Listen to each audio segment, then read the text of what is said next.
แม่เจ้าผู้รังทำรงปิ่นอนงหาริคุณชัยทานน้ำทุ่งนาป่าสวยสะพรั่งแม่พวงล้นฝั่งทั่วแดนป่าสางดังมนมัดใจ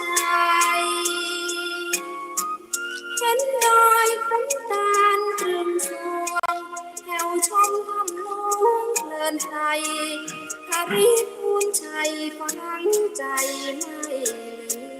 ลื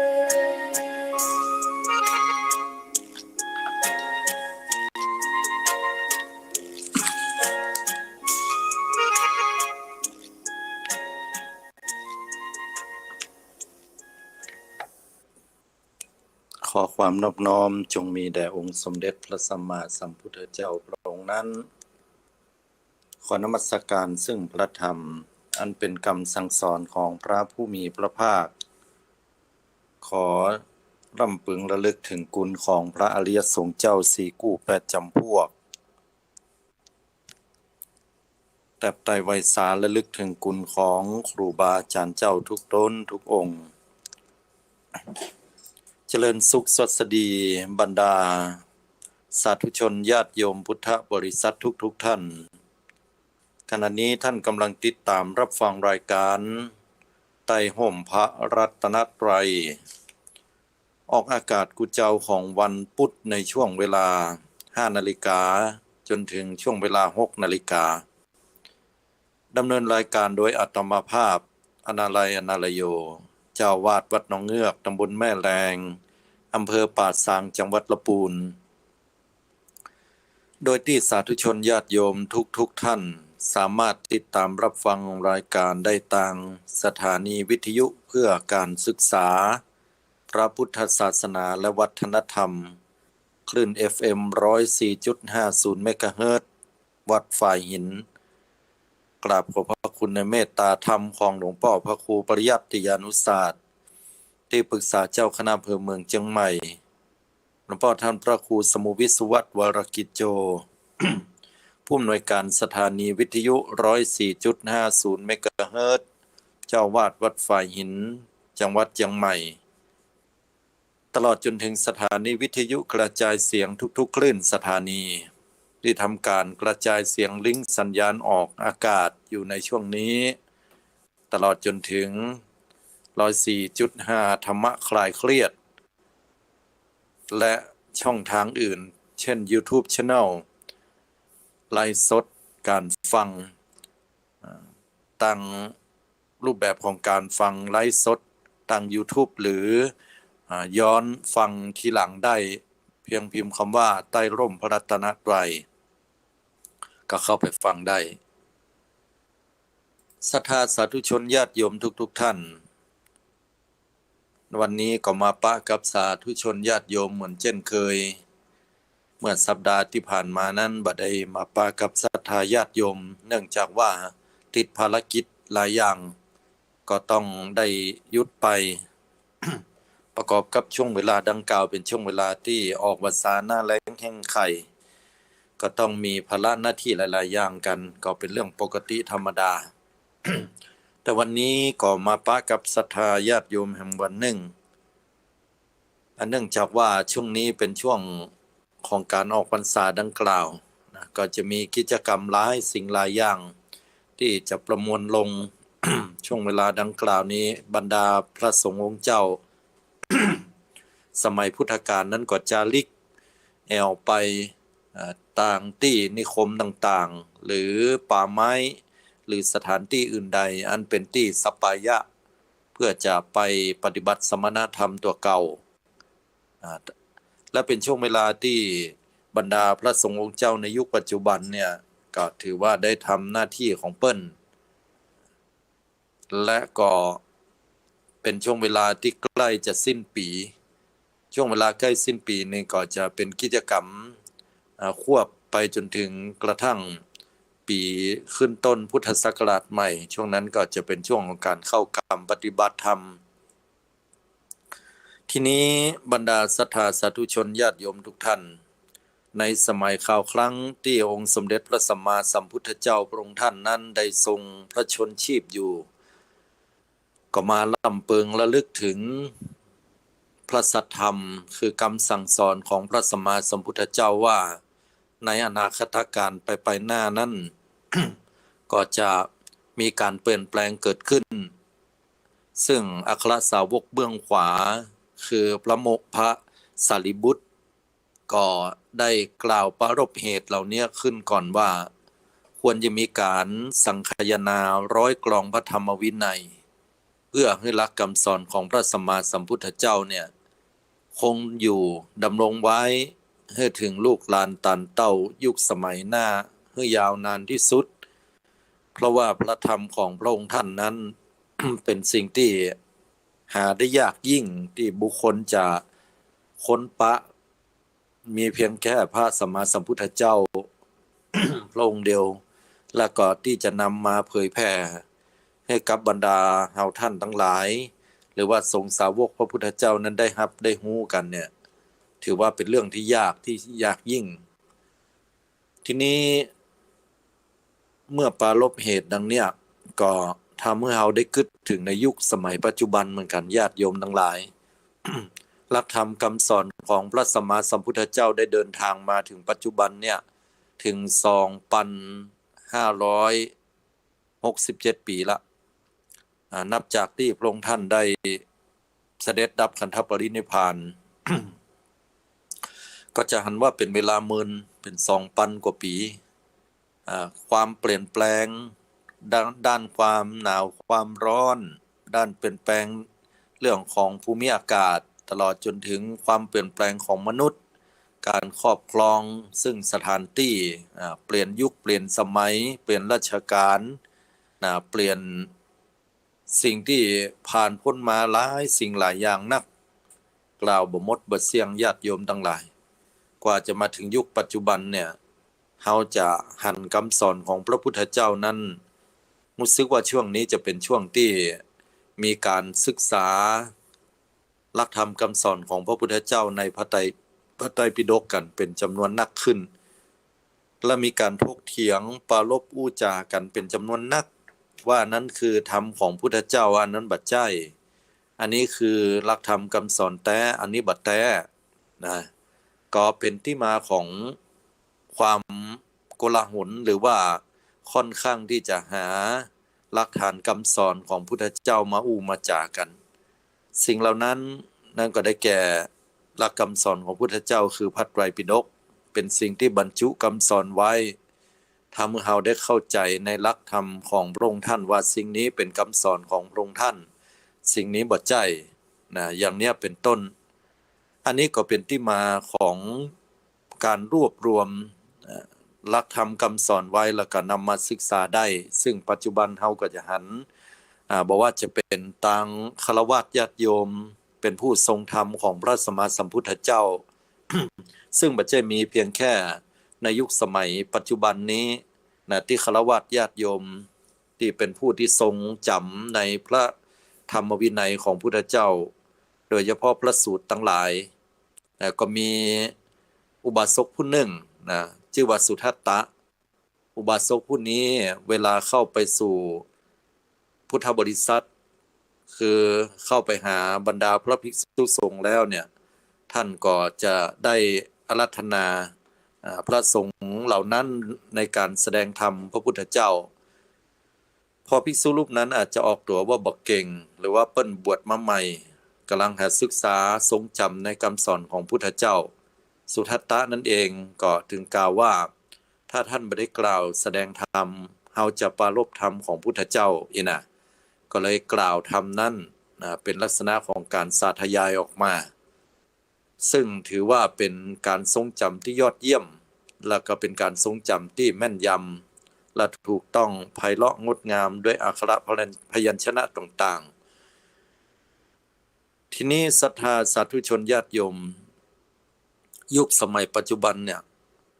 โชคดีที่มีการบันทึกหลักธรรมคำสอนไว้ในหนังสือเป็นที่เรียบร้อยหมดแล้วขณะเดียวกันก็มีหลักธรรมคำสอนต่างๆเนี่ยแพร่หลายไปสู่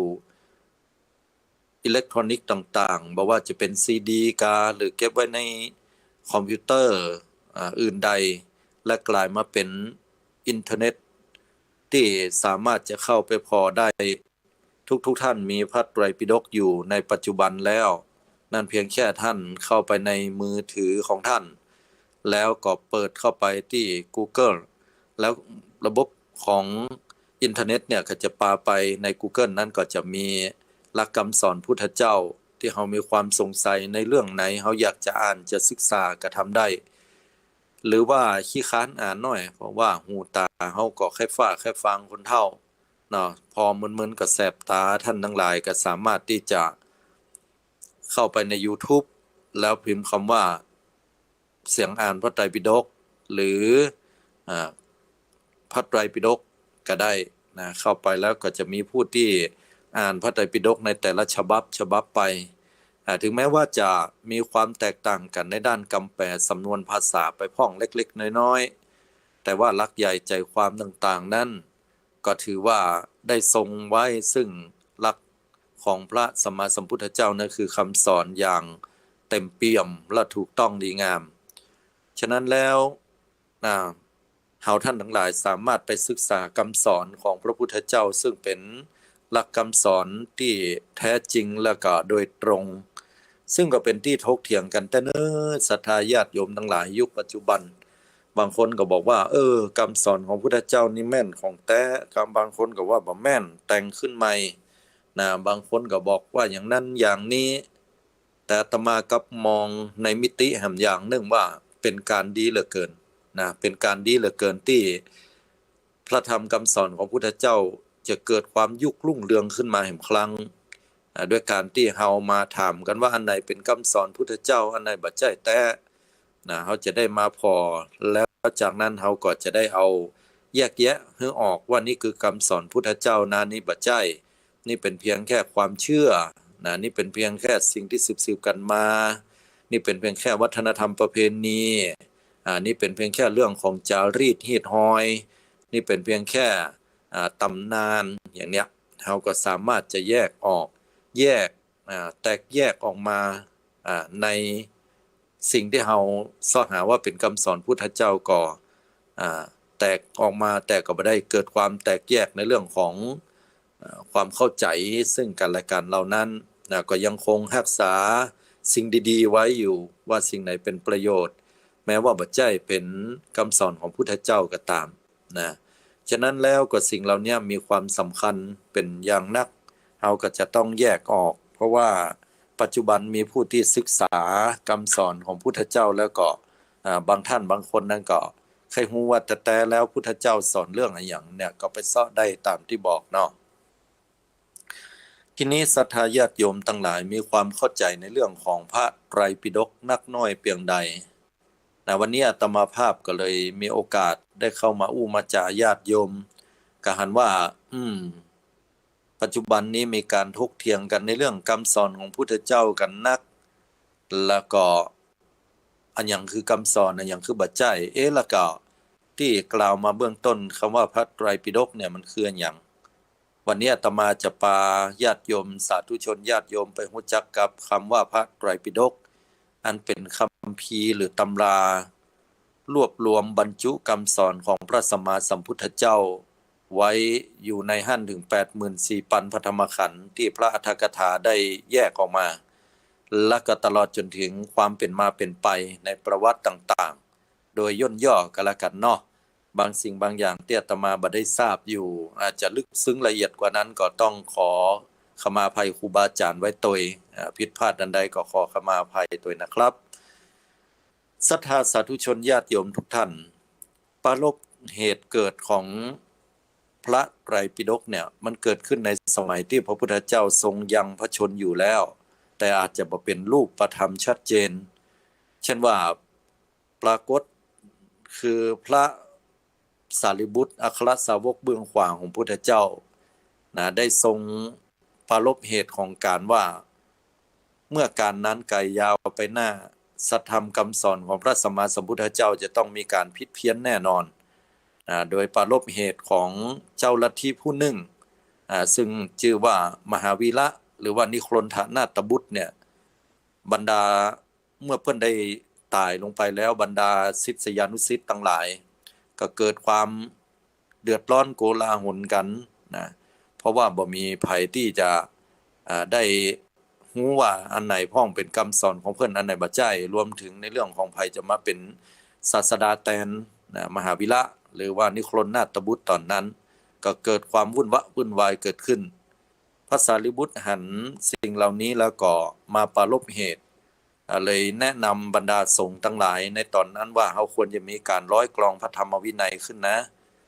เพื่อที่จะได้เป็นประโยชน์นะและนี่เองก็เป็นตัวอย่างที่เปิ้นได้สวดในนี้หลักคำสอนของพุทธเจ้าคือเป็นหมวดเช่นว่าหมวดที่1ที่2ที่3ที่4ไล่ไปที่5 6 7 8 9 10เนี่ยแล้วก็พระพุทธเจ้าก็ประทับอยู่ตรงนั้นพอพระสารีบุตรได้สวดหรือว่าได้จัดให้เป็นหมวดหมู่ในคำสอนของพระพุทธเจ้าแล้วเมื่อจบลงพระพุทธเจ้าก็ประทานสาธุการในสิ่งที่เป็นตัวอย่างอันดีจากพระอัครสาวกเบื้องขวาของพระองค์แล้วก็เป็นที่มาในพระสูตรนี้ยังพอที่จะสหาได้อยู่ว่ารูปแบบนั้นมาน่าจะมาในลักษณะของสังคีติสูตรพระสูตรที่กล่าวถึงในเรื่องของการสวดร้อยกองพระธรรมวินัยที่เป็นรูปแบบอยู่ของพระสารีบุตรเป็นเบื้องต้นเนี่ยอยู่ในหั่นอยู่เนาะทีนี้ถ้าจะย้อนไปแต่นอกจากเรื่องราวเหล่านี้แล้วเนี่ยก็จะหันว่าในส่วนของสมัยพระพุทธเจ้าพระพุทธองค์ก็ได้ปรินิพพานไปและยิ่งไปกว่านั้นคืออัครสาวกถึง2เนี่ยตามในพระไตรปิฎกที่กล่าวและศึกษามาเพิ่นก็บอกว่าอัครสาวกทั้ง2คือพระโมคคัลลาและพระสารีบุตรนั้นจะต้องปรินิพพานหรือว่านิพพานไปก่อนพระพุทธเจ้าอันนี้เป็นธรรมเนียมของอัครสาวกถึง2พระองค์บอกว่าจะในอดีตการพระพุทธเจ้าพระองค์ไหนก็ตามก็เปรียบเทียบไปกับคล้ายกับเสนาบดีที่ไปรอรับการเสด็จกลับสู่พระนครของพระราชามหากษัตริย์จอมจักรพรรดิผู้ที่เสด็จกลับเมืองฉันใดเนี่ยก็เหมือนกับอัครสาวกทั้ง2ที่ปรินิพพานไปก่อนรอแต่ว่าพระพุทธเจ้าจะเสด็จดับขันธปรินิพพานไปทีหลังอันนี้ก็เลยเป็นธรรมเนียมลักษณะแบบนี้เมื่อพระสารีบุตรท่านได้นิพพานไปก็เอาละกะกันนี้ก็เป็นเรื่องใหญ่ละภาระนักก็ต้องมาตกอยู่ที่สาวกรูปหนึ่งที่เป็นพระเถระผู้ใหญ่ทรงพระพุทธเจ้าท่านได้แสดงเป็นนัยยะเมื่อคราวครั้งที่ท่านบวชมาบวชมาใหม่ๆนั่นก็คือพระมหากัสสปะพระมหากัสสปะนั้นท่านได้บวชเป็นเอหิภิกขุอุปสัมปทาเหมือนกันเป็นอัครสาวกพระเถระผู้ใหญ่ที่บ่ค่อยจะชอบอยู่ในบ้านในเมืองเปิ้นอาศัยป่าเป็นวัดอยู่ป่าถือผ้าปังสกุลเป็นวัดท่านจะเป็นผู้มีความมักน้อยสันโดษมีบริวารญาติบริวารก็คือพระสงฆ์องค์เจ้าที่มีอุปนิสัยใจคอโดยจริตโดยธาตุของท่านนั้นอยู่ปฏิบัติกันที่ป่าทีนี้พูดถึงพระมหากัสสปะเนี่ยก็ได้รับข่าวทราบข่าวหลังการเสด็จดับขันธปรินิพพานของพระพุทธเจ้าไปแล้วในช่วงเวลานั้น7วันท่านก็พอทราบข่าวอย่างอี้แล้วเนี่ยบรรดาลูกน้องหรือว่าหมู่บรรดาภิกษุผู้เป็นบริวารจำนวนประมาณราวๆ500เนี่ยเนาะก็เกิดความค่ำครวญเกิดความค่ำครวญหรือว่าให้ขึ้นมา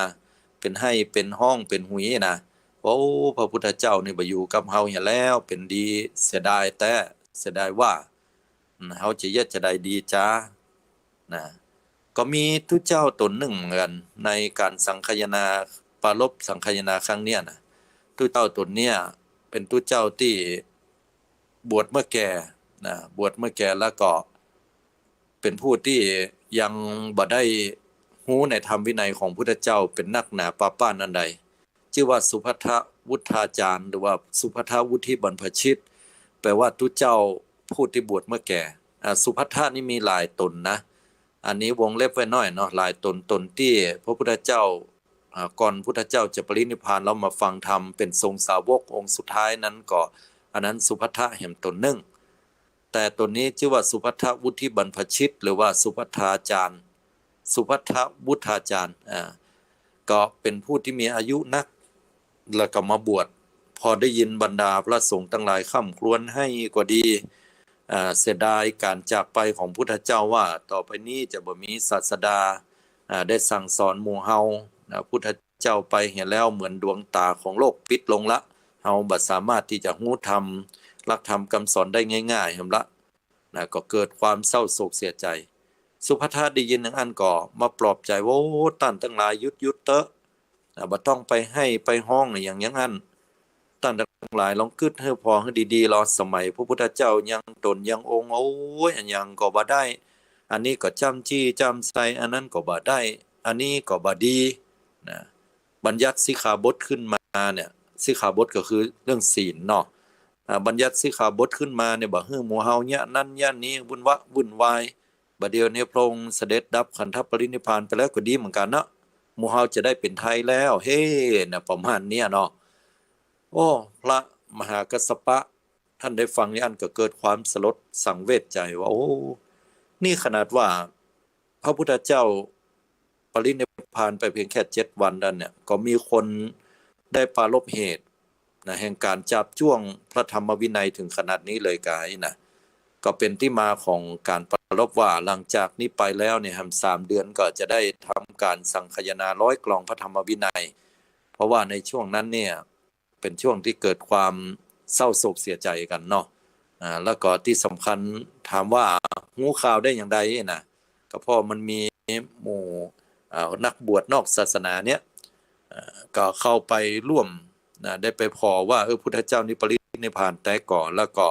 กล่าวกันโดยพิสดารบอกว่าหลังจากพุทธเจ้าปรินิพพานไปแล้วเนี่ยดอกมณฑาลพก็ตกลงมาตกลงมาเพื่อเป็นการไว้อาลัยต่อพระสัมมาสัมพุทธเจ้าเป็นการปูจาคุณของพระองค์และดอกมณฑาลพเนี่ยมันเป็นดอกไม้ที่เกิดบนสวรรค์บ่มีบนโลกเฮาถ้าว่าบ่มีคนมีบุญแต่หรือเหตุการณ์ที่สำคัญจะดอกมณฑาลพนี่จะบัดตกลงมาแน่นอนพอหมู่อัญญดิลทีต่างๆก็เมื่อได้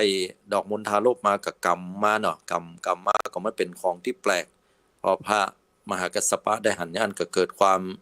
แปลกใจก็เลยถามก็ได้ข่าวว่าพุทธองค์ปรินิพพานก็ดังกล่าวแล้วนี่แหละทีนี้เมื่อปรารภเหตุดังนี้แล้วเนี่ยศรัทธาญาติโยมทั้งหลายก็เป็นที่มาการของการ100 กลองพระธรรมวินัยหลังจากที่ทำการประชุมเพลิงสรีระร่างของพระสัมมาสัมพุทธเจ้าพระองค์ท่านแล้วเสร็จสับเรียบร้อยไปถึงหมดถึงมวลพระมหากัสสปะก็ปรารภเหตุกันสังคายนาพระธรรมวินัยครั้งที่1ขึ้นที่ถ้ำสัตบัญคูหาข้างเขาเวภารบันพศเมืองราชคฤห์แคว้นมคธตามคำปรารภของพระมหากัสสปะเถรเจ้าตลอดจนถึง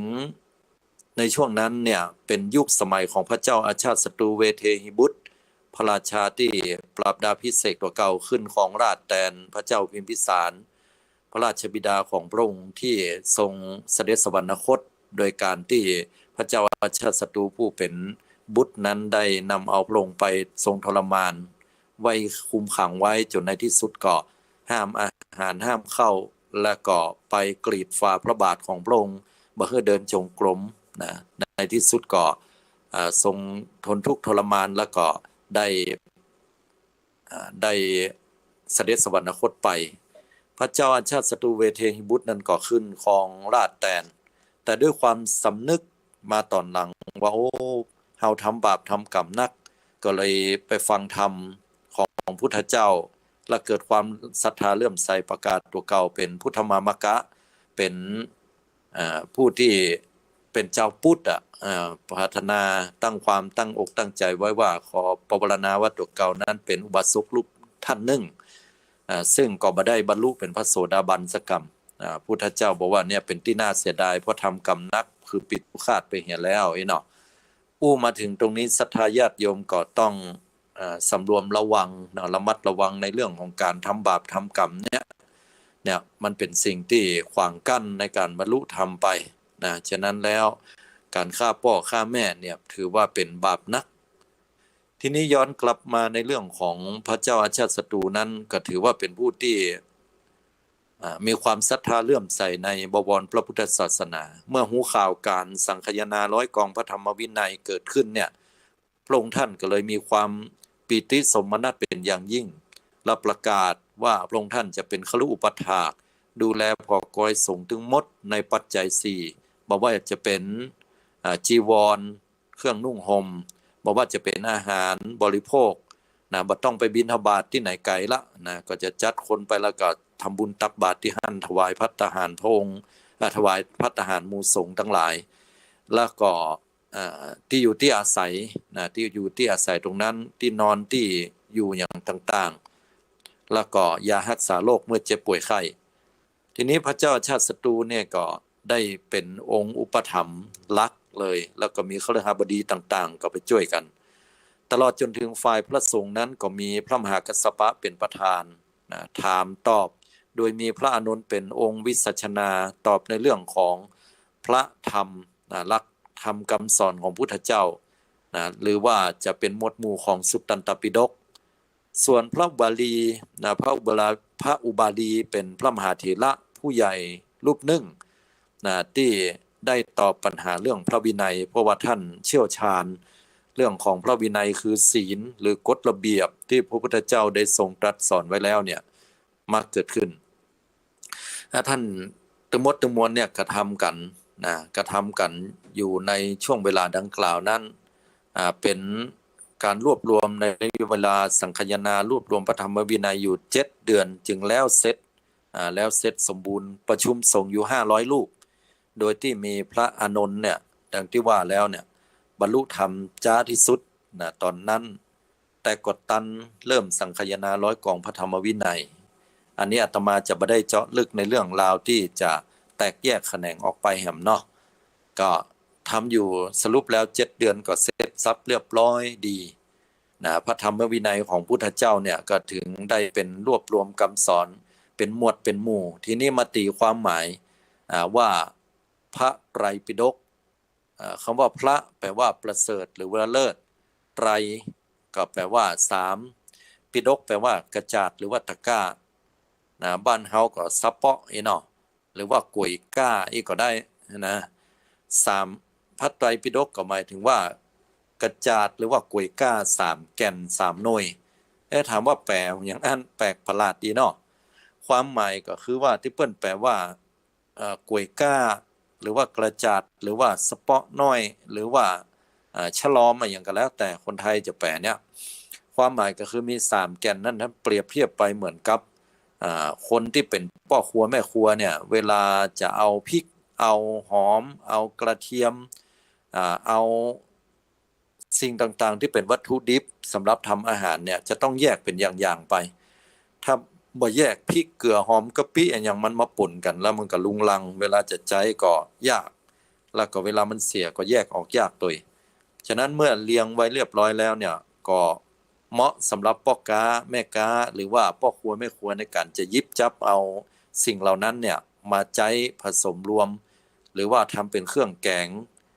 ในการบริโภคอาหารต่างๆเวลาพ่อครัวแม่ครัวเข้าครัวเนี่ยก็จะนำเอาสิ่งเหล่านี้เป็นอย่างเนี่ยมาต่ำรวมทำรวมกันก็ออกมาเป็นอาหารที่เราได้บริโภคฉันใดก็เหมือนคำสอนของพระสัมมาสัมพุทธเจ้าเนี่ยตอนแรกมันก็วุ่นวายนะเหมือนของกองร่วมกันยังบ่ได้มีการชำระสะสางเตื้อพอมีการชำระสะสางแล้วก็เป็นหมวดเป็นหมู่ออกมาเหมือนตะกร้า3 ใบนี่นะใบแรกเรียกว่าพระวินัยปิฎกใบแรกเรียกว่าพระวินัยปิฎกรวบรวมคำสอนขออภัยรวบรวมคำสั่งของพระพุทธเจ้าหรือว่าศีลของภิกษุศีลของภิกษุสงฆ์อยู่227ข้อก็ดีตลอดจนถึงที่มานอกพระไตรปิฎกแหม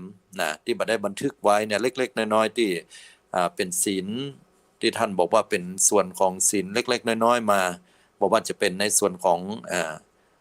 ข้อทุกกฎอย่างต่างๆกฎระเบียบเล็กๆน้อยๆเหล่านั้นตัวนะก็รวมถึงพระไตรปิฎกเนี่ยเป็นหลักก็มีเรื่องของศีลของภิกษุภิกษุณีนะภิกษุณีก็มี311ข้อและรวมถึงวัดปฏิบัติอย่างต่างๆแล้วก็พุทธประวัติตอนต้นที่เอามาไว้ในพระวินัยปิฎกนะถ้าพระอรรถกถาจารย์ก็เลยแยกออกมาว่ามีอยู่ 21,000 พระธรรมขันธ์อย่างเงี้ยต่อมาก็มีพระสุตตันตปิฎกนะปิฎกที่2ปิฎกที่2เนี่ยเป็นการรวบรวมเอาพระธรรมคำสอนของพระพุทธเจ้าถึงหมดมาไว้ที่นี่ก็อย่างที่บอกว่าผู้ที่ได้ทรงจำที่สุดคือพระอานนท์100 กลองออกมาแล้วก็มี 21,000 พระธรรมขันธ์เหมือนกันที่แบ่งออกเป็นพระสูตรถ้าพระสูตรยาวก็เรียกว่าทีฆนิกายนิกายหรือว่าสิ่งที่เป็นพระสูตรที่เรื่องราวที่ยาวๆทีฆนิกายนี้นะเช่นมหาปรินิพพานสูตรเรื่องราวตั้งแต่ก่อนปรินิพพานไปจนถึงพุทธเจ้าปรินิพพานไปสู่กุสินารา มรรคสัตว์แล้วก็มีการปรินิพพานในเมืองนั้นเล่าเรื่องราวยาวขนาดญาติโยมทั้งหลายเป็นพระสูตรที่เรียกว่ายาวที่สุดแล้วนะน่าจะเป็นลักษณะนั้นแหละมหาปรินิพพานสูตรเล่มบะเล็กบะเล่นศรัทธาญาติโยมแล้วก็อย่างที่2ก็ยกตัวอย่างนอกจากทีฆนิกายก็มัชฌิมนิกายนะก็เป็นพระสูตรที่เกี่ยวกับเรื่องราวที่กลางๆนะบ่สั้นบ่ยาวจนเกินไปอย่างที่3สังยุตตนิกายนี่ก็เป็นเรื่องราวที่เป็นหมวดเป็นลักษณะเป็นอย่างๆไปเช่นว่ากัสสปะสังยุตเนี่ยเรื่องราวของพระมหากัสสปะอย่างเงี้ยเป็นต้นเนาะเป็นอย่างไปอังคุตตรนิกายนะที่แยกย่อยออกไปแหมแล้วก็ขุททกนิกายอันนี้เรื่องที่บ่สามารถจะรวบรวมเป็นเรื่องราวได้เพราะว่าอาจจะเป็นกรรมอุทานหรือสิ่งเล็กๆน้อยๆที่พระพุทธเจ้าบ่ได้ตรัสไว้ยาวถึงขนาดนั้นก็มาในขุททกนิกายเหมือนกันทีนี้สรุปแล้วคือพระวินัยพระสูตรแบ่งออกเป็น5นิกายคือทีฆนิกายมัชฌิมนิกายสังยุตตนิกายอังคุตตรนิกายและก็ขุททกนิกายรวมกัน5ประการอันนี้ก็เรียกว่าเป็นของพระสูตรพระสูตรหรือว่าพระสุตตันตปิฎกมี 21,000 พระธรรมขันธ์แต่ในตอนสังคายนาครั้งแรกนี่ยังบ่มีพระอภิธรรมปิฎกเตื้อแล้วก็ยังบ่มีพระธรรมขันธ์เนี่ยที่ว่า 84,000 พระธรรมขันธ์เนี่ยซึ่งเรียกว่าพระอรรถกถาจารย์รุ่นหลังๆเนี่ยเพิ่นได้กล่าวไว้เพราะว่าแยกเป็นหมวดเป็นหมู่ไปอย่างนี้นะอันนี้ก็ถือว่าทำกันอยู่ถึง7 เดือนแล้วเสร็จสับเรียบร้อยนะก็ถือว่าพระธรรมวินัยเนี่ยมั่นคงดีละอีเนาะอยู่มากันตู้เจ้าพระเนนอยู่มาปฏิบัติกันไปเรื่อยๆเหมือนสมัยพุทธกาล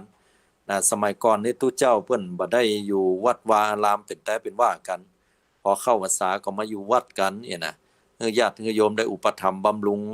เรียกว่าตู้เจ้าคามวาสีอยู่ตามบ้านตามจองพอเสร็จเรียบร้อยแล้วบิณฑบาตยัง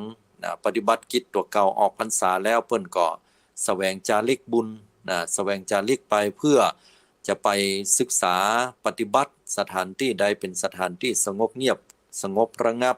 เพิ่นก็ไปสู่แห่มวัดแห่มวาหนึ่งหรือว่าแห่มสถานที่หนึ่งอย่างพุทธเจ้าว่าไปสู่ป่าสู่โคนไม้สู่เรือนว่างนั่นเนาะอย่างลักษณะนั้นก็เลยไปกันทีนี้พอ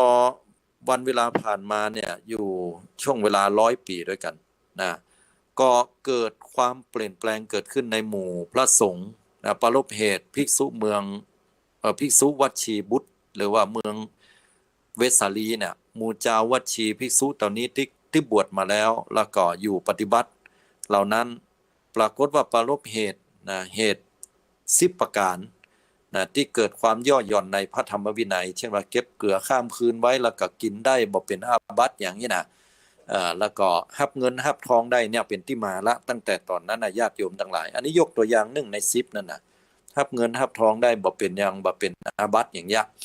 ซึ่งแต่จริงแล้วการรับเงินรับทองอันนี้เฮาอู้ในธรรมวินัยเนาะบ่ได้อู้ในตอนส่งปัจจุบันนี้เตื้อนะก็คือถ้าธรรมวินัยแต่เนี่ยการรับเงินรับทองของภิกษุเนี่ยก็เป็นอาบัตินิสสกิยปาจิตตีนิสสกิยปาจิตตีคือผู้ที่ต้องอาบัตินี้แล้วนะจะต้องสละคืนสิ่งเหล่านั้นก่อนรับปงอาบัติถึงจะตก ถึงจะถือว่าพ้นจากอาบัตินั้นนี่นะนิสกิยปจิตตีในเรื่องของเงินทองก็เหมือนกันนะญาติโยมถ้าว่าในยุคนั้นสมัยนั้นเนี่ยภัยจับภัยถือภัยต้องพุทธเจ้าได้สอนไว้ตรัสไว้บอกว่าภิกษุยินดีในการจับต้องก็ดีให้ผู้อื่นจับต้องก็คือเก็บไว้ก็ดีซึ่งเงินทองและรูปียะก็จะต้องอาบัตินิสกิยปจิตตีคือสละคืนแล้วก็ปรงอาบัตินั่นแหละคือบ่ให้จับว่าอย่างนั้นทีนี้วันเวลาผ่านมาจนหลายยุคหลายสมัยในยุคนั้นสมัยนั้นนี่ก็ยังคิดกันละว่าจับต้องได้อยู่ว่านะพอมาปัจจุบันนี่เขาก็จะหันว่าเกิดการเปลี่ยนแปลงไปนักเนาะอันนี้มันเป็นเรื่องประเด็นแตกย่อยจะก้อยอู้กันในทีหลังเมื่อประลบเหตุของภิกษุเมืองเวสาลีแคว้นบัชชีเนี่ยเกิดความย่อหย่อนในพระธรรมวินัย10ประการเนี่ยก็เกิดเป็นเหตุเป็นปัจจัยให้บรรดาพระสงฆ์องค์เจ้าเกิดความเข้าใจกันไปคนละอย่างแล้วก็เป็นที่มาแห่งการถกเถียงกันว่าอันนี้ใจอันนี้บ่ใจคำสอนของพุทธเจ้าฮ้อนไปถึงบรรดาพระมหาเถระผู้ใหญ่นะก็เลยจะมีการสังคายนาร้อยกลองพระธรรมวินัยกันโดยมีพระยศกากันทกบุตรเป็นพระเถระผู้ใหญ่ที่ร่วมทำสังคายนาครั้งนั้นมีพระสภกามีพระสาระหะหลายๆองค์เนี่ยนะซึ่งเป็นภิกษุเจ้าปาจินกะอยู่4องค์ด้วยกันแล้วก็มีภิกษุเจ้าปาทะก็มีพระเลวัตตะพระสัมพุตตะพระสานวาสีพระยศพระกันทกบุตรและพระสุมาณะเนี่ยถึงมวลเนี่ยก็มาร่วมกันในการซักถามร้อยกลองพระธรรมวินัยปรารภเหตุแห่งความย่อหย่อนพระธรรมวินัยคือมันเริ่มเพี้ยนมาน้อยๆญาติโยมทั้งหลายน้อยเดียวบ่ได้นะเริ่มบ่เหมือนกันละมันจะเกิดความแปลกแยกกันแล้วก็เลยว่าเอารู้สึกว่ามันบ่ดีละก็เลยมาสังคายนาร้อยกองพระธรรมวินัยสังคายนาร้อยกองพระธรรมวินัยเนี่ยเขาจะถามกันนะว่าอาตมาบ่ได้อู้ให้ฟังเนี่ยเนาะว่าเพิ่นทำกันอย่างใดคือเพิ่นทำกันอย่างนี้ญาติโยมทั้งหลายขอย้อนอู้ไปว่าเมื่อมีภิกษุรูปหนึ่งกล่าวขึ้นเช่นพระอานนท์เนี่ยกล่าวธรรมของพุทธเจ้าได้ยินต่อพระภาคว่าอย่างอี้นะกล่าวกันไปทรงทั้งหลายที่นั่งฟังเนี่ยเปิ้นก็จะฟังพอว่ากรรมใดที่มันเกินมาพ่องกรรมใดที่มันขาดไปพ่องถ้าว่ามันเกินมาเปิ้นจะท้วงละนะอย่างคำว่าพระพุทธเจ้าจะเสด็จไปเนาะแห่งกรรมนึงบอกว่าพระพุทธเจ้าทรงเสด็จไปจะเสด็จไปนี่หมายความว่ากำลังจะไปหรืออาจจะไปก็ได้บ่ไปก็ได้แต่ทรงเสด็จไปนี่หมายถึงว่าเสด็จไปแล้วเนาะกำลังเสด็จไปละฉะนั้นภิกษุทั้งหลายเนี่ยแม้เพียงคำว่าจะก็ดีหรือว่าบ่มีจะก็ดีเนี่ยจะไปกับไปเนี่ยบ่เหมือนกันแน่นอนละก็จะต้องท้วงติงกันในที่หั่นละนะว่าอันนี้บัดใจเนี่ยผมได้ยินได้ฟังมาอย่างอี้นะทรงส่วนใหญ่เนี่ยก็จะรวมกันว่าอันนี้ถูกอันนี้บ่ถูกเพราะว่าการสังคายนาอันนี้ย้อนไปตะกี้เราบ่ได้อู้ในเรื่องสังคายนาครั้งแรกเนี่ยเป็นพระอรหันต์ถึง500รูปเลยนะเป็นผู้ที่บ่มีกิเลสอาสวะเกิดขึ้นมีสติสมบูรณ์ 100% นะเพราะฉะนั้นถือว่าการสังคายนาครั้งแรกเนี่ยสำคัญมากๆนะเพราะจะทรงต่อในการสังคายนาครั้งที่2แล้วก็มีการร้อยกองกันชนิดที่แบบว่าบ่มีกรรมไหนเกินกรรมไหนขาดแล้วก็เมื่อได้ร้อยกองอันสมัยตะก่อนก็บ่มีการเขียนการจานลงในหนังสือหนังหาบ่ลงในอินเทอร์เน็ตบ่ลงในคอมพิวเตอร์ได้ก็ทรงจำมาญาติโยมพอต้องจำกันเพราะว่าเพิ่นมีสติ 100% เพิ่นเลยจำได้แม้เพียงครั้งเดียวก็ทรงจำได้เป็นอย่างมั่น2ครั้ง3ครั้งไปยิ่งมั่นคงยิ่งขึ้นในความทรงจำของเปิ้นอันนี้คือความพิเศษของผู้ที่เป็นพระอรหันต์เนาะทรงจำได้ดีได้แม่นยำแล้วก็สวดกันทีนี้มาในการสังคายนาร้อยกองครั้งที่2ก็เหมือนกันพอเป็นอย่างนี้ก็ร้อยกองกันว่าอย่างอีถูกต้องเนอะที่เพิ่มเข้ามาบอกว่าอย่างอันใดอีได้เนี่ยเก็บเกลือข้ามวันข้ามคืนไปแล้ววันหนึ่งเนี่ยบัดปะเคียนก็สามารถจะบริโภคได้อันนี้บ่ถูกต้องอย่างเนี้ยเป็นต้นก็เลยทำความเข้าใจกันแล้วก็มีการสังคายนาเกิดขึ้นในยุคสมัยเมื่อผ่านมาได้100 ปีประชุมตุเจ้าอยู่แล้วก็ตุเจ้าอยู่ถึง700รูปด้วยกันละสังคายนาอยู่เป็นเวลาอยู่8 เดือนก็เสร็จซับเรียบร้อยไป อันนี้จะว่าเป็นการสังคายนาครั้งใหญ่ก็บ่เชิงเนาะเพราะว่าเป็นการเปิ้นฮ้องว่ามาแก้ไขความผิดความเข้าใจผิดของสงฆ์ของตุเจ้ากลุ่มหนึ่งที่คือหมู่ตุเจ้าวัชีเมืองเวสาลีช่วงนั้นน่ะหมู่วัชีบุตรนั่นน่ะเข้าใจผิดไปก็กลัวว่ามันจะละเลยไปเมินๆแล้วก็จะเกิดความผิดเพี้ยนก็เลยทำขึ้นเนาะอย่างเนี้ยเป็นต้นก็อยู่ยาวกันขึ้นมาการสังคายนาครั้งที่2เสร็จสับเรียบร้อยไปก็มาอู้ถึงการสังคายนาครั้งที่3เกิดขึ้นการสังคายนาครั้งที่3นี่เป็นการสังคายนาที่สำคัญอย่างนักเลยญาติโยมกล่าวคือว่าเมื่อพระพุทธเจ้าเสด็จดับขันธปรินิพพานผ่านไปอยู่พศขออภัยพศ234ที่อโศการามเมืองปัตตลีบุตรแคว้นมคธเนาะประเทศอินเดียตอนนั้นเนี่ยก็ปรารภเหตุแห่งการที่ตุเจ้าทั้งหลายเนี่ยมีตุเจ้าปลอม มีตุเจ้าปลอมเข้ามาบวชว่าญาติโยมทั้งหลายสมัยบ่เดียวเฮาก็จะหันเนาะตุเจ้าแปลงเป็นง่อยพ่องเป็นนั้นพ่องนี้พ่องนะมีสร้างข่าวสารขึ้นมาทำให้คนเนี่ยเกิดความคลาดเคลื่อนเข้าใจผิดก็มีนะหมู่มิจฉาชีพทั้งหลายนะก็หลอกลวงเอาทรัพย์นะอันนี้เป็นต้นทีนี้ถ้ามาอู้ถึงในยุคนั้นสมัยนั้นเนี่ยนะปรารภเหตุตุเจ้าปลอมมาบวชแต่บ่ได้ปลอมบวชเพราะว่าต้องการทรัพย์สินเงินทองอย่างนี้แต่ว่าปลอมบวชเข้ามาเนื่องจากว่ามีอาหารการกินดีมีจีวรดีเพราะหันว่าศาสนาพุทธนี่เจริญรุ่งเรืองเป็นอย่างนักเลยในชมพูทวีปตอนนั้นเนาะก็เลยเป็นเหตุเป็นปัจจัยให้หมู่บรรดาตุเจ้าปลอมทั้งหลายเนี่ยบ่ปฏิบัติธรรมอ่ะบ่ยอมปฏิบัติธรรมบ่สวดมนต์บ่นั่งสมาธิภาวนาบ่ปฏิบัติธรรมอย่างวันๆก็ไปบิณฑบาตมาได้จีวรได้อย่างมาก็กินนอนนะแล้วก็ทำให้พระธรรมวินัยเนี่ยเกิดความวิปริตผิดเพี้ยนไปก็เป็นที่มาของความบากเคารพนับถือของศรัทธาญาติโยมเจ้าบ้านเปิ้นหันแล้วบัดศรัทธาทุกเจ้าอย่างนั้นเนี่ยน่ะบัดสำรวมบ่ระวังบ่เป็นที่ยินดีพอใจคืออาตมากำลังจะอธิบายอย่างนี้ว่าทุกเจ้าเฮาเนี่ยบรรดาพระสงฆ์องค์เจ้าเนี่ยพระพุทธเจ้าจะตำหนิถ้าเวลาประพฤติตัวหรือบ่ทำมาอย่างที่เป็นไปตามที่โลกนะตามที่เจ้าโลกเขาตำหนิติเตียนมา1ละ2ก็เป็นลักษณะที่บัดสำรวมในศีลยกตัวอย่างเช่นว่าเมื่อภิกษุถูกเจ้าบ้านเจ้าเมืองเปิ้นตำหนิติเตียนมานะพระพุทธเจ้าก็ทรงไต่สวนว่าเป็นเรื่องแต่กาสิ่งที่กระทำนั้นพระพุทธองค์ได้ทรงบัญญัติสิกขาบทก็คือศีลนี้ขึ้นมาข้อวัดปฏิบัติเพื่อเว้นจากสิ่งเหล่านั้นแล้วก็วางไว้ในหมวดหมู่ที่เป็นอาบัติที่นักกาเบากาก็ตามเหตุที่พุทธเจ้าจะเอาทรงวางไว้หันสมควรแต่จะบ่ทรงตำหนิหรือว่าปรับโทษแก่บรรดาเจ้าโลกหรือว่าบรรดาพุทธศาสนิกชนหรือเจ้าโลกเขาทั้งหลายแต่ว่ามาแก้ไขที่สงฆ์สาวกเพราะว่าพระสงฆ์สาวกนั้นต้องอาศัยปัจจัย4จากญาติโยมในการดำรงชีพปฏิบัติธรรมอย่างเนี้ยทีนี้ก็เหมือนกันในยุคนั้นสมัยนั้นเมื่อพุทธเจ้าปรินิพพานไปแล้วเนี่ยก็บ่มีภัยว่าอย่างว่านั่นน่ะแต่พุทธองค์ได้ฝากไว้ว่าธรรมวินัยใดที่เฮาตถาคตได้บัญญัติดีแล้วกล่าวดีแล้วธรรมและวินัยนั้นจะเป็นศาสดาแทนเธอทั้งหลายเมื่อเฮาปรินิพพานไปแล้วข้อนี้เนี่ยเป็นเครื่องบ่งบอกได้ว่าบ่ใช่สิ่งอื่นเลยที่จะเป็นศาสดาจะเป็นผู้ที่มาเป็นแนวทางแห่งการเดินไปตามทางของพระสงฆ์องค์เจ้าพระสงฆ์องค์เจ้าทั้งหลายต้องยึดในหลักธรรมวินัยของพระพุทธเจ้าเหมือนกรรมที่พระองค์ท่านได้ทรงตรัสสอนตรัสบอกนั่นนะว่าธรรมและวินัยใดที่เฮาตถาคตได้กล่าวไว้ดีแล้วบัญญัติดีแล้วธรรมและวินัยนั้นเนี่ยจะเป็นศาสดาแทนก็คือเป็นครูสอนถือเอาคำสอนที่เฮาคำสั่งคำสอนที่เฮาได้กล่าวไว้แล้วเน้อนะ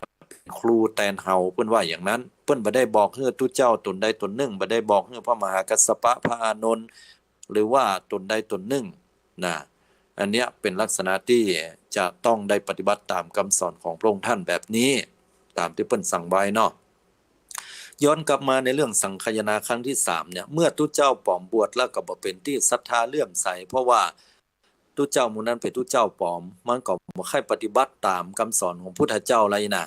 ก็ ปาลบเหตุดังอี้เนี่ยก็มีภิกษุรูปหนึ่งนะชื่อว่าพระโมคคัลลิบุตติสะเถระเนี่ยเปิ้นนะ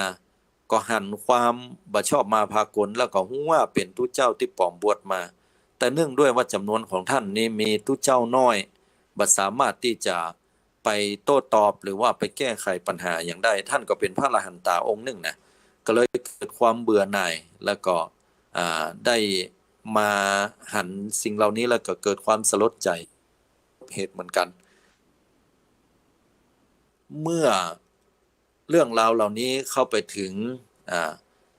ผู้ที่ครองนครหรือว่าผู้ที่เป็นพระราชาอยู่ในยุคสมัยนั้นก็คือพระเจ้าอโศกมหาราชเนี่ยตนเนี้ยศรัทธาญาติโยมมีบทบาทนักก็เลยมีความศรัทธาเลื่อมใสในบวรพระพุทธศาสนาคือพระเจ้าอโศกมหาราชเนี่ยเดิมเป็นผู้ที่มีจิตใจโหดเหี้ยมตามประวัติของพระองค์ท่านนะอันนี้อาตมาจะเจาะลึกลงไปเนอะท่านเป็นผู้ที่ฆ่าเหล่าศัตรูทั้งหลายเนี่ยเหี้ยมโหดนะกล่าวกันว่าเมืองกลิงกราชเนี่ยท่านไปบุกแล้วก็ให้มาเป็นเมืองขึ้นยึดเอาเมืองเนี่ยกล่าวว่าแผ่นดินนองนองด้วยเลือดถึงมดถึงมวลเลยนะคนตายถึงมดเลยบอกว่าจะเป็นละอ่อนบอกว่าจะเป็นคนแก่บอกว่าจะเป็นคนหนุ่มครั้งหนึ่งเนี่ยพระองค์ท่านได้เสด็จไปนะตอนแรงๆเมื่อชนะศึกแล้วก็ลงจากหลังม้าแล้วก็มาพอแผ่นดินเนี่ยนองด้วยเลือดก็เกิดความสลดหดหู่ใจเป็นยิ่งนักแล้วก็ไปหาเจ้าลัทธิต่างๆก็มาทำให้พระองค์ท่านนั้นได้เกิดความชื่นบานหวั่นใจขึ้นในที่สุดแล้วก็ได้มาศรัทธาในบวรพระพุทธศาสนามาหูได้สดับรับฟังธรรมของพระพุทธเจ้าเนี่ยนะก็เกิดความเลื่อมใสศรัทธาเป็นอย่างนักแล้วก็ถามพระโมคคัลลิบุตติสะเถระว่าเนี่ยเปิ้นบอกว่าเปิ้นเนี่ยได้ใจให้คนไปฆ่าแต่ว่าบ่ได้ใจให้ไปลบลาฆ่าศึกให้ไปยอมความแต่บ่ได้สั่งให้ไปฆ่าถึงขนาดนั้นบรรดาผู้ที่รับกรรมไปนั้นก็หันว่าฆ่าศึกศัตรูของตัวเก่านั้นบ่ได้ที่จะยอมก็เลยทำเหนือคำสั่งก็คือสั่งให้ฆ่าพระองค์ท่านเนี่ยจะเป็นบาปก่อนะพระโมคคัลลิบุตติสะเถระเพิ่นก็บอกว่าพุทธองค์บอกว่าเจตนาคือตัวกรรมถ้าพระองค์ท่านบ่ได้มีเจตนาตั้งแต่แรกเนี่ยแต่เป็นความเข้าใจผิดของบรรดาอุปราชก็ดีหรือผู้ที่นำทัพไปก็ดีไปฆ่าผู้อื่นให้ตายถึงขนาดนั้นก็เป็นเหตุเป็นปัจจัยว่าพระองค์ท่านบ่ได้บาปนะเพราะว่าบ่ได้มีเจตนาก็เป็นลักษณะนี้พระองค์ท่านก็เลยมีความเบาใจแล้วก็เกิดความชื่นใจและหันมานับถือพระพุทธศาสนาเมื่อหูข่าวว่าพระโมคคัลลิบุตติสะเถระหนีเข้าไปอยู่ในป่าพุ่นนี่นะเพราะว่าบ่แป้หมู่ตุเจ้าต่างหลายที่ปลอมบวชเนี่ยมันมีนักล้ำนักเหลือสู้มันบ่ได้มันก็บ่เอาในธรรมในวินัยตัวบ่มีความละอายนะผิดศีลผิดธรรมอยู่อย่างนั้นนะอีเนาะพอหูข่าวอย่างนี้โอ้พระเจ้าอโศกเนี่ยทรงกลิ้วนะหรือว่าโคตรเป็นนักเลยแล้วก็ได้ทรงให้คนไปอาราธนาพระโมคคัลลิบุตติสะเถระเข้ามาแล้วก็มาปรึกษาหารือเรื่องราวต่างๆและก็พระองค์นั้นได้ทรงเป็นอัครศาสนูปถัมภกยอยกพระศาสนาได้อุปถากกันสังคายนาปาลบเหตุสังคายนาครั้งที่3เกิดขึ้นนะครั้งที่3เนี่ยเกิดขึ้นเมื่อพศ2000เมื่อพศ236นะศรัทธาญาติโยมทั้งหลายก็เป็น2003ก็เกิดขึ้นเมื่อ234แล้วก็ศรัทธาญาติโยมเฮาท่านทั้งหลายจะเห็นว่าเป็นการสังคายนาร้อยกองพระธรรมวินัยที่ค่อนข้างจะเฉียบขาดเพราะเนื่องจากว่าพระองค์ท่านเนี่ยใช้วิธีนะให้บรรดาสงฆ์ทั้งหลายที่มีพระโมคคัลลิบุตติสะเถระเป็นประธานประชุมสงฆ์ตอนนั้นเนี่ยสงฆ์ตั้งหลายทั่วชมพูทวีปต้องมาเมื่อมาแล้วเนี่ยพระองค์ท่านก็ได้ฟังอยู่เหมือนกันนะหรือใจให้คนฟังถ้าบรรดาภิกษุทั้งหลายนะที่เข้ามาที่ปลอมบวชมานั้นตอบคำถามธรรมะของพุทธเจ้าบ่ได้นะยับซิกออกไปเลยศรัทธาญาติโยมเพิ่นยับซิกออกหมดเลย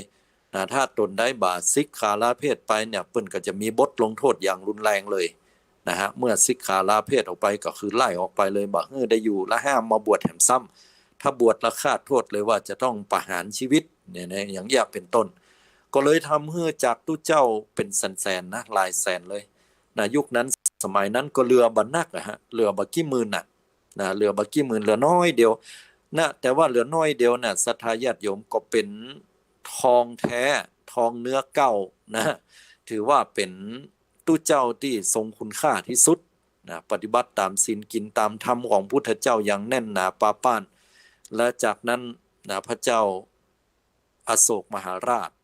นะก็ได้ทำการปรารภส่งพระส่งสมณทูตไปเผยแผ่ถึง9 สายด้วยกันไปศรีลังกาไปจีนไปทางสุวรรณภูมิของเราเนี่ยนะเข้ามากันก็คือมีพระโสนและพระอุตระเข้ามากันในยุคนั้นสมัยนั้นกล่าวกันว่ามาทางทะเลแล้วก็มาขึ้นที่สุวรรณภูมิที่แรกก็คือพระปฐมเจดีย์นะว่ากล่าวว่าอย่างนั้นอันนี้ก็เป็นข้อสันนิษฐานนะซึ่งเราก็บอกฮู้แต่ในประวัติต่างๆในยุคสมัยก่อนพม่าก็บอกว่า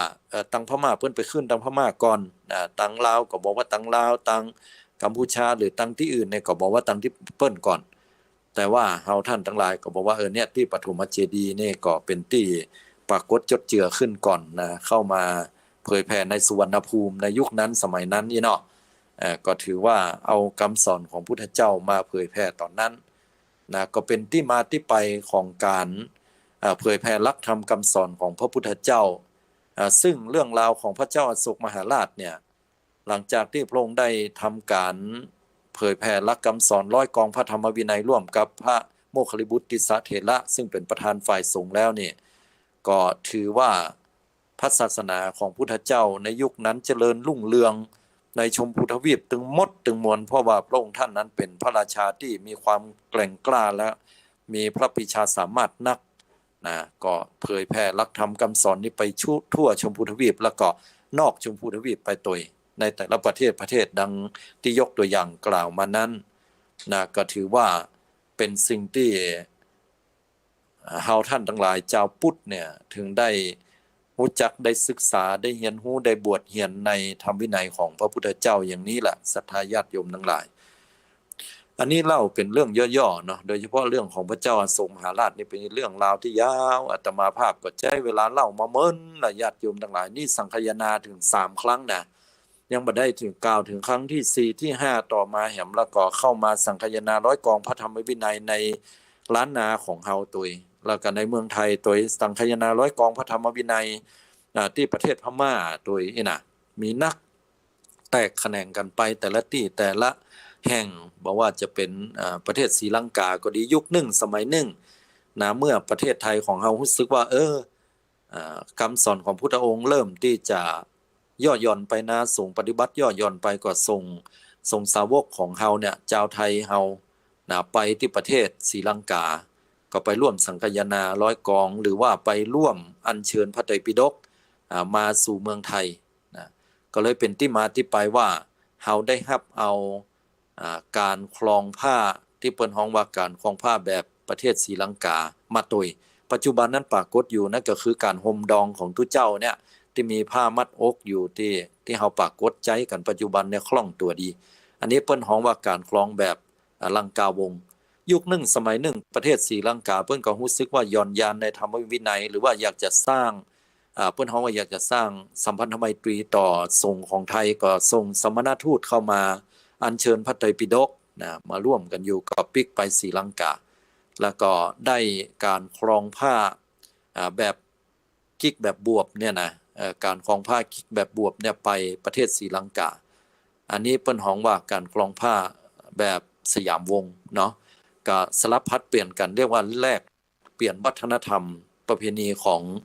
สงฆ์สาวกของพุทธเจ้าอันนี้ก็เป็นที่มาที่ไปกล่าวบังเกิดแก่ท่านทั้งหลายโอ้เรื่องราวเนี่ยมันนักญาติโยมถ้าเล่าละเอียดเนี่ยเป็นปุ้นเป็น 2-3 ชั่วโมงว่าญาติโยมทั้งหลายอันนี้ก็เอาย่อๆเนอะข้อมูลอาจจะขาดตกบกพร่องไปพอสมควรเลยทีเดียวแต่อาตมาภาพก็เชื่อว่าญาติโยมก็คงจะได้ความรู้ในเรื่องราวต่างๆเหล่านี้ว่าเป็นที่มาที่ไปอย่างใดและพุทธเจ้าได้ให้ไผเป็นศาสดาแทนพระองค์ท่าน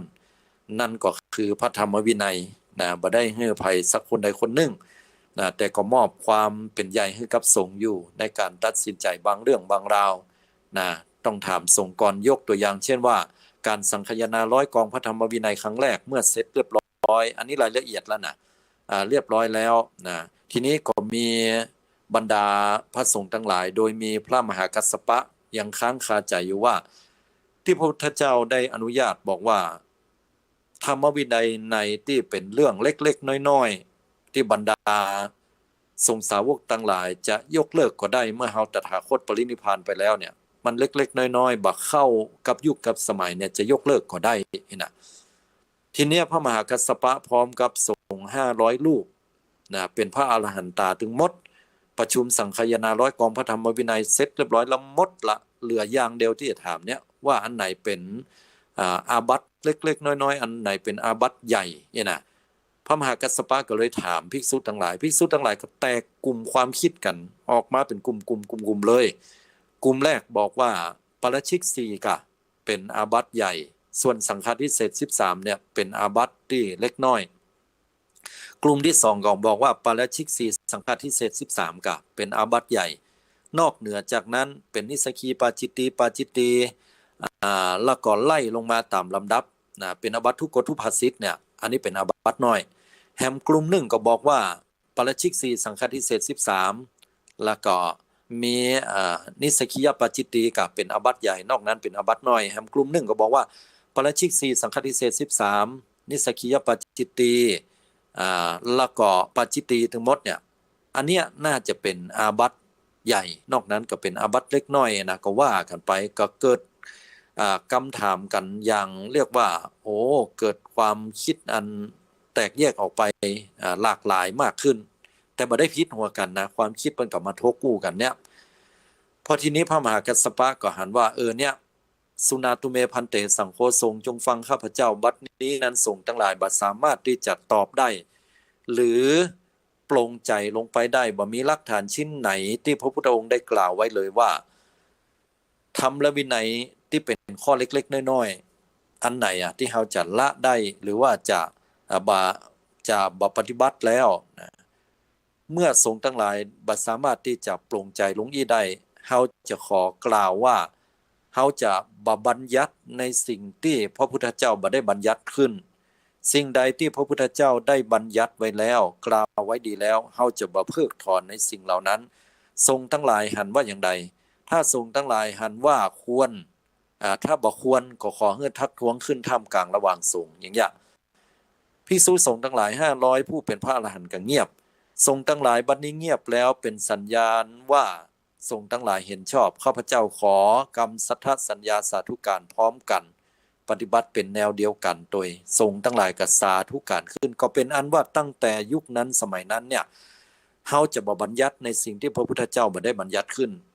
จะบ่ได้เพิกถอนสิกขาบทที่พระพุทธเจ้าบัญญัติดีแล้วสมาทานศึกษาอยู่ในสิกขาบทที่พระพุทธเจ้าบัญญัติไว้แล้วก็คือศีล227ข้อและมานอกอภิสมาจารหรือพระปาติโมกข์นั้นแหมเป็นพันหมื่นๆพุ่นนะอันนั้นบ่ว่ากันเนาะทีนี้ลักๆแล้วก็คือเฮาจะบ่ไปแก้ไขอันก็ถือปฏิบัติกันมาโดยตลอดบางอย่างบางสิ่งญาติโยมทั้งหลายภิกษุทั้งหลายรอสันทัดด้วยขนเจียม2สีอย่างเงี้ยเปิ้นบ่ฮื้อนักบ่ฮื้อน้อยกว่านั้นถ้ารอเกินมาก็จะต้องเป็นอาบัติอย่างเงี้ยซึ่งสมัยบัดเดียวมันบ่ได้รอบ่ได้ทำอย่างนั้นแล้วเฮาก็ไปซื้อมาตามทุเจ้าเอาสิกขาบทศีลหมู่เนี่ยมันบ่อวยง่ายคือเฮาบ่ได้ละเมิดละทุเจ้าบ่ได้ละเมิดคณะเดียวกันก็บ่ได้ใจก็เลยว่ามีอยู่แต่ก็เป็นศีลที่ฮู้กันว่าบ่ได้ใจสิ่งเหล่านี้ละนี่นะถ้าบัดเดียวยังมีพระพุทธเจ้าทรงตนอยู่ทรงพระองค์อยู่นี่ก็ไถ่สิกขาบทเรื่องของโทรศัพท์มือถือนี่ไถ่เอาเรื่องห้องเหมือนกันได้ อาตมาว่าเนาะภิกษุจะบ่ดีโทรศัพท์ถ้าบ่มีธุระเกิน6กรรมอีเนาะ ถ้าจะอย่างอี้นะเดาเอานะแต่บ่มีแต่เนี่ยอาตมายกตัวอย่างเล่นๆแต่นะพวกโทรศัพท์มือถือนี่มันมีสัพพะอยู่เนี่ยที่เป็นของดีของบ่ดีเนาะบางทีก็ทุกเจ้าพระเนรก็เล่นกันแผ่วเกมแผ่วเกิมการเน้นน้อยนั่นเนาะนี่นะก็จะเสียเวลาไปเนาะจนนี่แหละทางนั้นเพิ่นบ่มีบัญญัติสิกขาบทแต่ว่าวัดวาอารามจะมีกฎระเบียบใดนั่นก็แล้วแต่ทางแต่ละวัดที่จะกำหนดขึ้นเนาะยาวมาแต่ศรัทธาญาติโยมขออภัยอาตมาพอดีเป็นชั่วโมงแล้วเนาะก็ ก็ต้องขอไว้ต้นอีก่อนเนอกสัปดาห์หน้าก็จะมาอู้กันเรื่องของพระไตรปิฎกโดยพร้อมกับบอกเอิญเจิญกล่าวข่าวสารต่างๆให้ศรัทธาญาติโยมได้ร่วมกันเนาะสัปดาห์หน้าก็จะมีหันสัปดาห์หนึ่งเนาะอันนี้ก็เวลาหมดไปเห็นแล้วต้องขออภัยศรัทธาญาติโยมไว้ตัวที่สุดก็ขอความผาสุกวิหารธรรมบังเกิดแก่ศรัทธาญาติโยมสาธุชนญาติโยมทุกท่านให้ได้มีความสุขความเจริญสมมุ่งมาตรปรารถนาขอพระสัทธรรมของพระสัมมาสัมพุทธเจ้าอยู่กู้โลกาสิ้นกาลนานขอผู้สดับรับฟังธรรมพระพุทธเจ้าจงเป็นผู้เจริญด้วยอายุวันนะสุขาภละขอให้ได้ดวงตาหันธรรมถึงฝั่งมรรคผลนิพพานโดยเร็วพลันทุกท่านทุกคนด้วยเทินวันนี้อาตมาภาพขอเอาหลักธรรมขอเอารายการใต้ห่มพระรัตนตรัยปิกปอกไปก่อนแล้วปะกันต่อในสัปดาห์ต่อไปขอ